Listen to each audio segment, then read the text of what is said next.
Yes, I am. Okay. Welcome to today's FDTD applications webinar. Today we're happy to have Derek Snyder from the Forecast Office in Paducah, Kentucky, and he's talking about flooding comparisons between 97 and 2018. Next slide, please. This is part of an ongoing series of webinars. There is a website you can go to where they're all linked to. This one will be linked there also. And we're always looking for speakers as well. So we have two contacts there, either me, Scott Lindstrom, or Dan Bykos. We both have NOAA.gov. If you want to speak on a topic, we'll help you get ready. We'll help you format everything. All you need to do is come up with an idea and give the webinar. Next slide, please. Just some protocol. We'll have about 20 minutes of talking, and then any questions afterwards. You can always send questions via the GoTo chat or during the afterwards via the phone. Don't press hold, and take it away, Derek. All right, thank you. So my presentation as titled is a kind of a comparison of two flood events that we had in our forecast area. If you're not aware about the NWS Paducah forecast area, we cover a lot of large rivers, including the Ohio River and the Mississippi River. This most recent spring rather, we've had, as in the news, especially earlier this year, a lot of very high impact flooding, especially on the Mississippi River. And then prior to the flooding on the Mississippi River last year, we had, I guess, in hindsight, it was sort of a trial run. We had some very severe flooding along the lower Ohio River, especially in our area that we serve in southwest Indiana, in the Evansville area. And so in this period of February and March 2018, this late winter, early spring period, we had several rounds of heavy rainfall in the lower Ohio River Valley. There was very widespread totals of 8 to 10 inches of precipitation, which was more than 200% of normal. Evansville, Indiana, which is one of our climate sites and one of the largest cities in Indiana, had its wettest February on record with over 9 inches of precipitation. And Evansville has weather records back all the way into the 1890s, so this is quite of an unusual event. And obviously, so that much rain causes a lot of issues along the Ohio River with the runoff. This time of year is particularly bad for river flooding since there's very little vegetation to intercept any rainfall runoff, and as well as the ground soil temperatures being quite cold and unable to absorb any of that rainfall. So a lot of that rain will run right off into rivers and streams, and that makes its way into the Ohio. And in the Evansville area specifically, this was the very comparable to an event that occurred in 1997, and I'll talk about that in a little bit. But the comparison impact is that even though we had these two events, the river flooding was similar in a lot of ways, but in other ways the impacts were were different and somehow, and in some ways more severe. So I'll go into that a little bit later on too in the presentation. So here's a monthly analysis from basically ending on March 1st, 2018, of the February rainfall totals. You can see quite a bit of 10-inch plus rainfall totals, basically centered right along the Ohio River here, along the Indiana-Kentucky border, and then additional heavy rain down here across central Kentucky, and a lot of this water makes its way north into the Ohio River as well. So quite a bit of rainfall focused right over the river valley. So the end result of this was quite a bit of precipitation. Here's a comparison to the 1997 flood. So basically you had two crests on the river, and one in March 2018, and then another one earlier in 1997. So the March 1997 flood actually had a higher crest than the 2018 flood. The 1997 crest was 47.52 feet, which was about 0.6 feet higher than the 2018 flood. One difference between these two events is that the 1997 flood event was really was kind of a shorter duration. Most of the heavy rainfall of 6 to upwards of 10 inches fell over a 10-day period.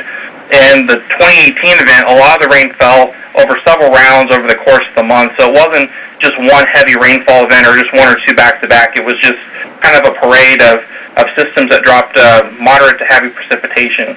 So, and that, as I'll talk about here in a little bit when we're comparing the impacts, that played a big role, I feel like, in why there were differences in the impacts, despite the river crest being, very similar in how high the river reached. So,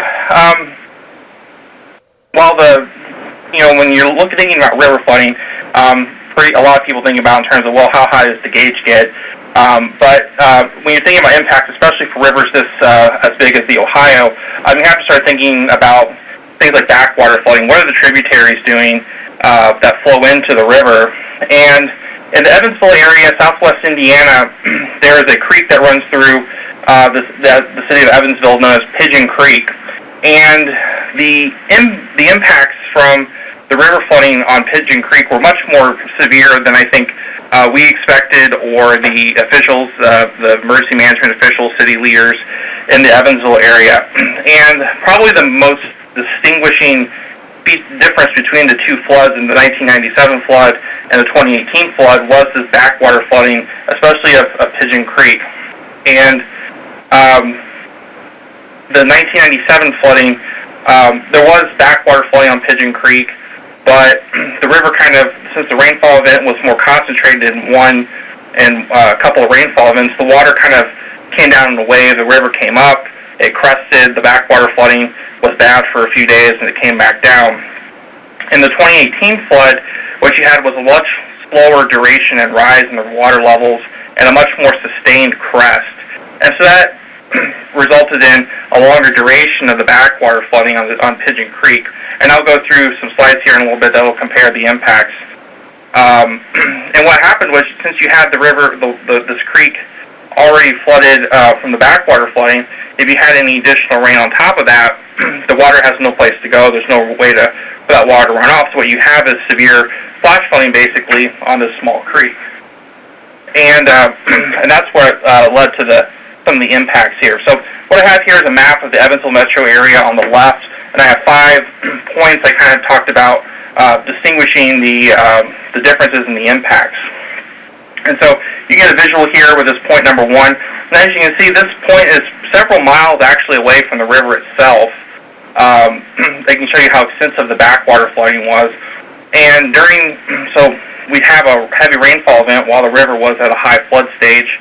The backwater flooding was there, and these neighborhoods would flood during these events from the backwater flooding. And several neighborhoods ended up looking like what you see here in picture number 1 in this area with the severe backwater flooding. This led to other impacts. There's a road that runs near the river that the local officials had kind of had an idea of a number. When the river reaches this level, this road will flood. But what ended up happening was, during a heavy rain event overnight, this road flooded without pretty much any warning. The river was about a foot lower than when it flooded in 1997. And so the end result was the road, there were no barricades put up. There was a car that drove into the water. Thankfully, no one was hurt. But we had scenes like this kind of repeat themselves across the area during this event. And then another impact was bottomlands, farm ground were inundated more extensively at a lower stage in the 2018 flood than the 1997 flood. And this was really problematic for us, and we had an after-action meeting of sorts with the emergency managers for the county and the city of Evansville, and they had a lot of negative feedback from farmers who were watching the gauge very closely, comparing it to 1997. They were there for the flood in 1997, and they remember, well, the river got this high, I can put my farm equipment at this place, it'll stay dry because it was dry in 1997. Well, turns out 21 years later, a lot of those places were inundated at a lower level, and a lot of farm equipment was damaged, a lot of farm buildings were damaged, and so the monetary losses were very high, in the hundreds of thousands of dollars with flooded farm equipment, and those were just really tough losses for them to take right at the beginning of the growing season. So we heard a lot about that in our after-action meetings, and this sort of problem with the the unreliability of sorts with comparing one flood to the next. The impacts are not quite the same. And in this case, they were more severe to a degree that led to a lot of unfortunate losses of equipment and property. And then this was another common scene, a lot of homes that were threatened that were not threatened in 1997, especially some of these more unprotected bottomlands. You can see here in this picture there are several homes that are threatened by water that's basically into their backyards. And even though the home itself isn't threatened per se, you have flooded basements, that sort of thing. When the water table gets that high, the soil gets that saturated, you can have problems with shifting foundations and cracks and things like that too. So, and that stuff, sometimes gets reported, sometimes not. We've heard, anecdotally from the emergency manager about damages like that, but putting in a specific dollar amount is a little bit more difficult. And then I kind of alluded to this again.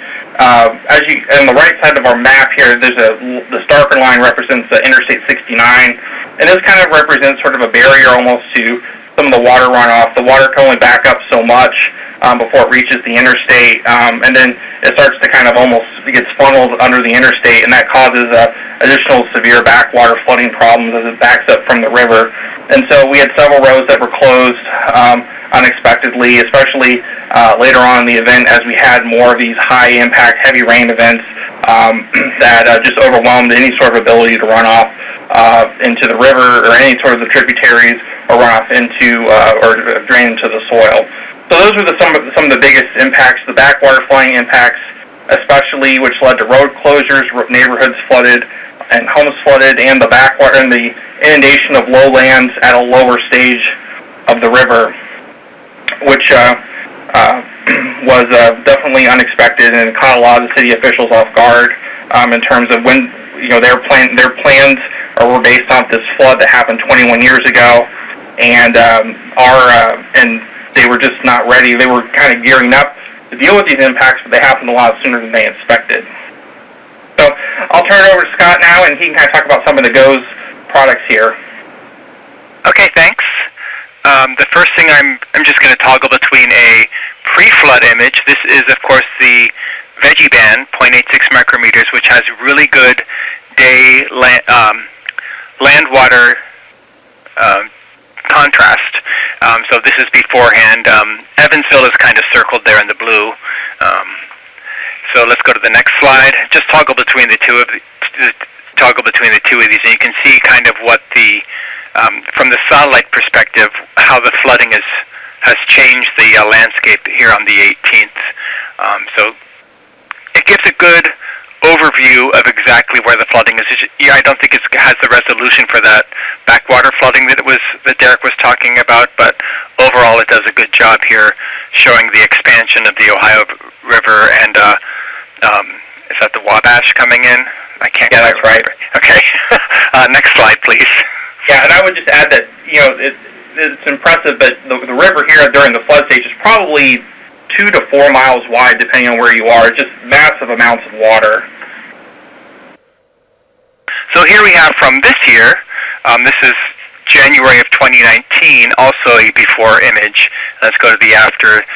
So I don't think this one is quite so much zoomed in, but it's also showing how the river has increased in size. And this is kind of showing generally the lower Mississippi River Valley, or the mid-south, the middle Mississippi River Valley. I know that my brother lives in Memphis, and the river was high there for months and months and months, including March. Let's go to the next slide, please. And then here we have the 22nd of March. And the next slide is showing a flood product. So this is VIIRS-based, and it's showing, this is courtesy of William Straka here at SIMS. This is from a polar orbiter, so it's fairly high resolution. But it's showing you in the different colors there where the satellite image is telling you that there's a high probability of a flood event is occurring.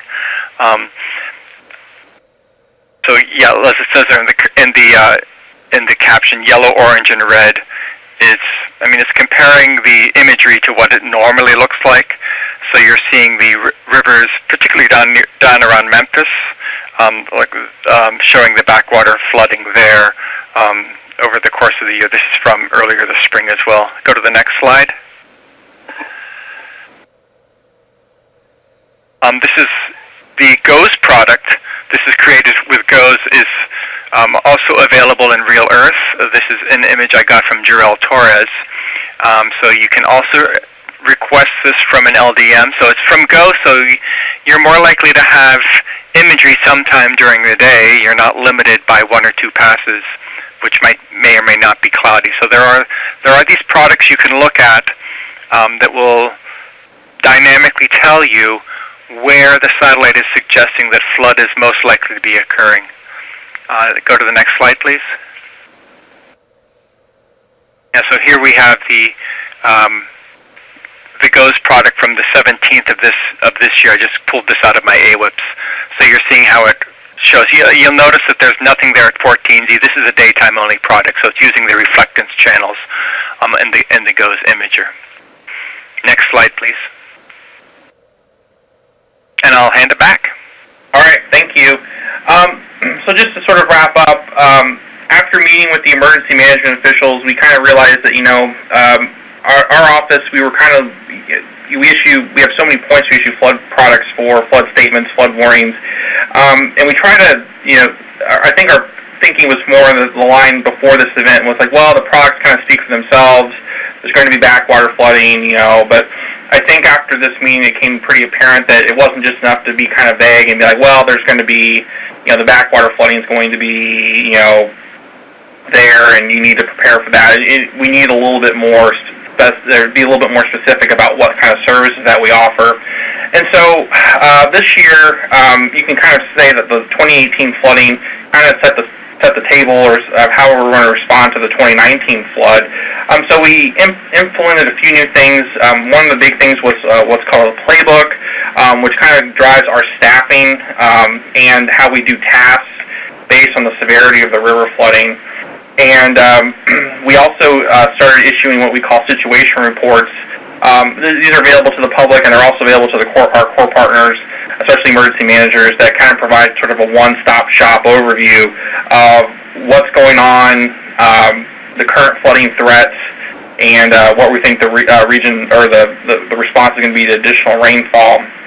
And that, I think, got very positive feedback during our flood fight this year.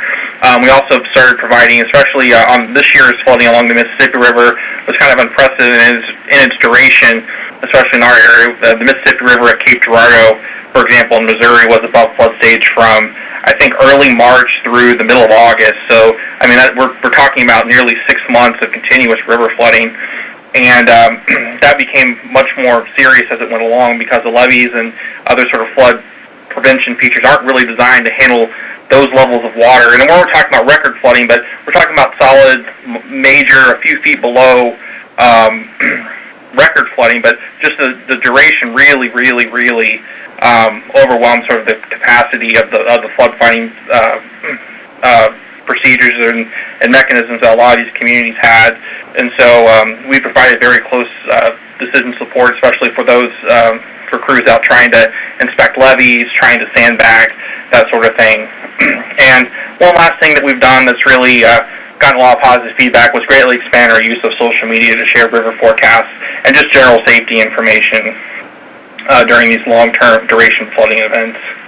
And so on the left here is kind of an example of our playbook, and this is for historic flooding, how we would handle staffing. So we might have 2 people working on flood products. We have a person doing forecasting, one person talking with doing a kind of a PIO, public information officer role, doing outreach, and then other people just kind of handling the more day-to-day, like QC, the OBS and climate data, and then just issuing the river flood statements, which can be very time-consuming and challenging in their own right.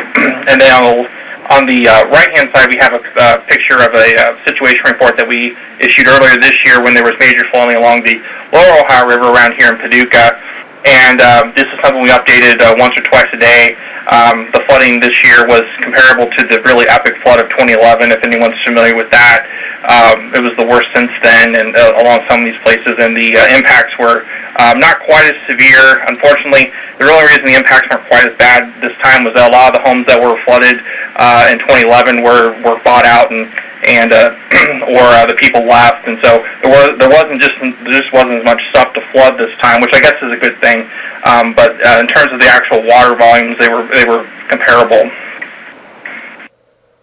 And then here's an example of a social media graphic that we issued several times this year for the like Mississippi. Another river that experiences pretty bad backwater flooding from the Mississippi is called the Big Muddy River that runs through southern Illinois. And then the Ohio River, especially at Cairo, Illinois, was where the two rivers meet at the confluence, and that point was experiencing quite a bit of backwater flooding from the Mississippi. So those are some of the points that had long-term flooding problems, and so people were very interested in what those rivers were going to do. And this is something we tried to update as frequently as we could to get to the public. So I think that's it for my part of the section, so I'll be happy to take any questions. Okay, thanks, and I have a question right away. Sure. Why was there a difference in the farm field flooding in the bottomlands between 1997 and 2018? I would say there was flooding in both those years. I think that the difference was the level that the water rose at the level the gauge read was different. I think the farmers were expecting the water to behave in a certain way. They kind of thought it would reach this level, or this field would get flooded at this level, or this area would be flooded at this level. And what the reality was, the water inundated those areas at a level that was lower than on the river gauge than what they were expecting. So that's what caused some of the losses there. They were expecting the water to do one thing, and it did something else. So did the gauge change, or has the land sunk in the 20 years? I mean, it just seems like if the gauge is saying one thing, because that looked like it was pretty extensive flooding in the farm fields where they'd parked their equipment. So I guess I'm just kind of surprised that kind of thing happened, and I guess the farmers and you were too. But yeah, that part of that, the USGS went out and checked the gauge several times during the event. They made sure that nothing had changed. The gauge had not moved at all in those 20 years. So there weren't. It was basically a pretty close 1-to-1 comparison. I think what definitely changed. I think two things that were changed. There's been land use, and I was trying to find this is based on NWA poster. I was trying to find like a way to kind of quantify the changes in land use, but I really couldn't find anything from 1997 that really showed that very well. So there's definitely been some infill of the bottomlands around the river, and that's kind of forced the water, to go into other places that maybe it normally didn't go 21 years ago. I think the other thing that was kind of not really appreciated till after the fact is that the Evansville, or the Ohio River, Evansville, is kind of sitting on a meander. The river kind of curls up to the north and actually almost kind of doubles back to the northeast, and then curves around to the west and back to the southwest. And I think the flooding was so severe that the water started to kind of cut across that meander. And what the end result was, the water was moving more slowly than it was 20 years ago. And I think with the water moving more slowly, that allows that you're not moving as much mass of water, which results in more inundation. Okay, cool. Thanks. Are there any other questions?